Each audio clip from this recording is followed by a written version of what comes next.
رمضان کا کبھی سوچا رمضان کا مطلب کیا ہے؟ رمضان کو رمضان کیوں کہتے ہیں؟ اللہ نے 11 مہینوں کے نام عربوں سے رکھوائے اور روزے کے مہینے کا نام خود رکھا قرآن میں، شہر رمضان الذی انزل فیہ القرآن۔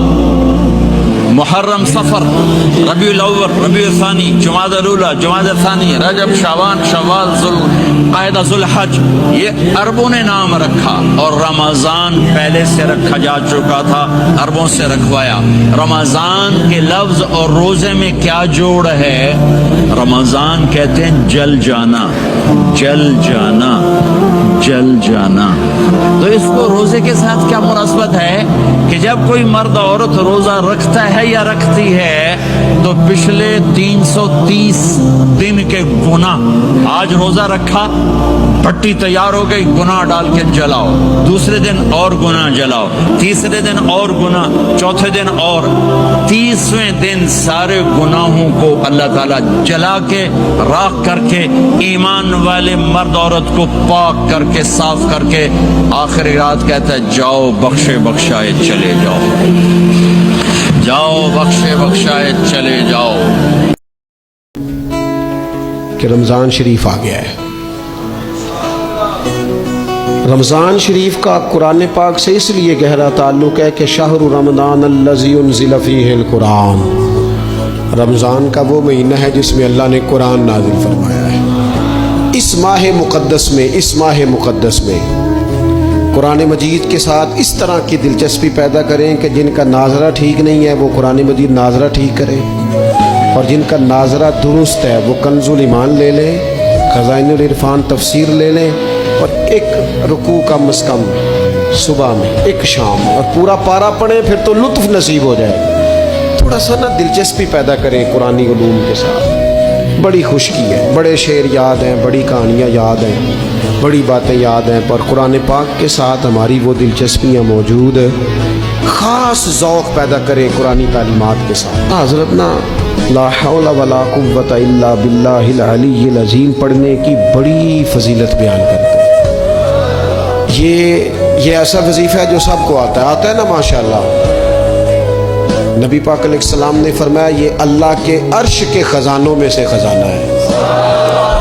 اعلیٰ حضرت فرماتے ہیں 99 دفعہ پڑھو لا حول ولا قوت الا باللہ العلی العظیم، فرمایا اللہ تعالیٰ تمہیں 99 بیماریوں سے شفا دے گا، اور اس میں سب سے چھوٹی بیماری ٹینشن کی بیماری ہے، سب سے چھوٹی بیماری غم کی بیماری ہے، چھوٹی، باقی بڑی بڑی ہوں گی۔ اس وظیفے کو نہیں آپ نے چھوڑنا، اور یہ پابندی کرنی ہے، کریں گے انشاءاللہ تعالیٰ۔ اور تیسرا وظیفہ ہے درود پاک۔ یہ بندہ درود پاک پڑھتا ہے تو پتہ ہوتا کیا ہے؟ ایک بار پڑھو تو 10 رحمتیں، 2 بار پڑھو تو، 3 بار پڑھو تو، 4 دفعہ پڑھو تو پھر تو چاروں جانب رحمت ہی رحمت ہو جاتی ہے۔ درود پاک کو کبھی نہ چھوڑو اپنی زندگی میں۔ آج آپ اپنے آپ سے عہد کریں، کوئی رات ایسی نہ گزرے کہ درود پاک پڑھے بغیر ہمیں نیند آ جائے۔ جب ماہ سیام آتا تو حضور اس طرح اس کے لیے تیاری کرتے، شد المیزر کے لفظ ہیں، کمر بستہ ہو جاتے، خود بھی جاگتے، اپنے اہل خانہ کو بھی بیدار کرتے۔ یہ مہینہ اتنا بابرکت ہے، فرمایا گیا کہ اگر لوگوں کو پتہ چل جائے کہ ماہ سیام ہے کیا تو وہ آرزو کرے کہ پورا سال ہی ماہ سیام ہو۔ ایک نفل کا ثواب ایک فرض کے برابر کر دیا جاتا ہے، اور ایک فرض کا ثواب 70 فرائض کے برابر کر دیا جاتا ہے۔ یہ ہے وہ مبارک مہینہ۔ فرمایا من صام رمضان ایمانا و احتسابا غفر له ما تقدم من ذنبہ، جس نے رمضان المبارک کے روزے محاسبہ نفس اور ایمان کے ساتھ رکھے، اللہ اس کے پچھلے سارے گناہ معاف کر دیتا ہے۔ خوش نصیب ہیں وہ لوگ جو اس مہینے کو ذکر و فکر میں گزارتے ہیں۔ صلاۃ التراویح کی شکل میں قرآن مجید کی سماعت کا اہتمام ہوتا ہے جگہ جگہ۔ پہلے دن سے لے کر آخر دن تک ضرور شریک ہوں اور پورے انہماک کے ساتھ قرآن مجید کی تلاوت کو سنیں۔ کچھ جگہ تو ایسا قرآن پڑھا جاتا ہے والقرآن یلعنہ، فرمایا کچھ لوگ قرآن پڑھتے ہیں، قرآن ان پہ لعنت کرتا ہے۔ تلفظ تک واضح نہیں ہوتا. 15 منٹ زیادہ لگتے ہیں یا 20 منٹ زیادہ لگتے ہیں. ایسی جگہ پہ جائیں جہاں قرآن مجید صحت لفظی کے ساتھ پڑھا جا رہا ہو، ترتیل کے ساتھ پڑھا جا رہا ہو، اچھے انداز کے ساتھ پڑھا جا رہا ہو. اس کے معنی و مطالب پہ غور کریں اور پوری یکسوئی کے ساتھ تکبیر اولیٰ سے لے کر کے آخری وقت تک 8 تراویحوں میں بھاگ نہ جائیں. باقی بھی قرآن مجید ہی پڑھا جا رہا ہے. یہ اللہ نے موقع دیا ہے، یہ اللہ نے لمحے عطا کیے. اور فرمایا من قام رمضان ایمانا و احتسابا غفر له ما تقدم من ذنبہ. جس نے رمضان المبارک کی راتوں کو قیام کیا ایمان اور محاسبہ نفس کے ساتھ، اللہ اس کے بھی پچھلے سارے گناہ معاف فرما دیتا ہے. یہ اس کی رحمتوں کی لوٹ سے لگتی ہے. الحمدللہ ادارۃ المصطفیٰ کے اندر ہر سال کی طرح سال بھی ماہ سیام کی مبارک نورانی راتیں قرآن کے نور سے منور رہیں گی اور جگمگاتی رہیں گی. یہاں الحمدللہ سارخیزیاں بھی ہوں گی اور شبینہ بھی ہوگا، صلاۃ التراویح بھی ہوگی. افطار اور سحر کی مبارک گھڑیوں کے اندر آنے والے احباب کے لیے سحری اور افطاری کی ضیافت کا اہتمام بھی ہوگا.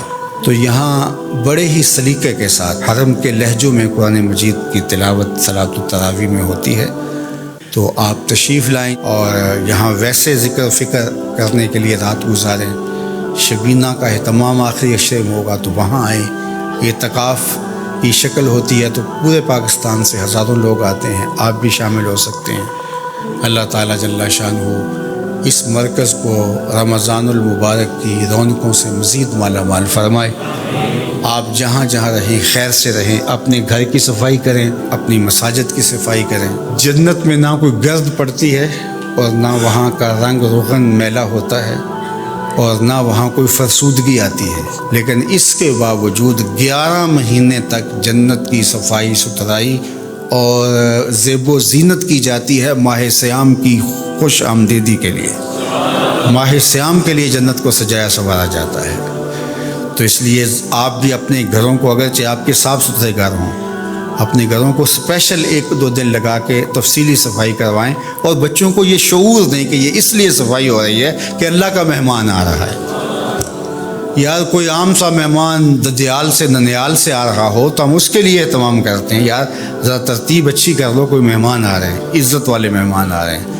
تو رمضان اللہ کا مہمان ہے، تو اس کے لیے اہتمام کیجئے، گھروں کو آراستہ کیجئے، خوشبوئیں سلگائیے، اپنی مساجد کا آراستہ کیجئے. ہم ہر سال رمضان سے قبل اپنے مرکز کی صفائی کرتے ہیں اللہ کے فضل سے، اگرچہ ہم اس کے ماحول کو بہت اچھا رکھا ہوا ہے اس کی توفیق سے، لیکن مزید ماہ سیام میں اس کو بہتر کیا جاتا ہے. خوشبوئیں سلگائی جاتی ہیں، ایک ماحول پیدا ہوتا ہے. تو اگر آپ ہر روز نہ آ سکیں تو کچھ دن ضرور آئیے گا، یہاں کے ماحول کا لطف بھی لیجیے گا. اللہ آپ کو بہتر صلہ اور اجر عطا کرے.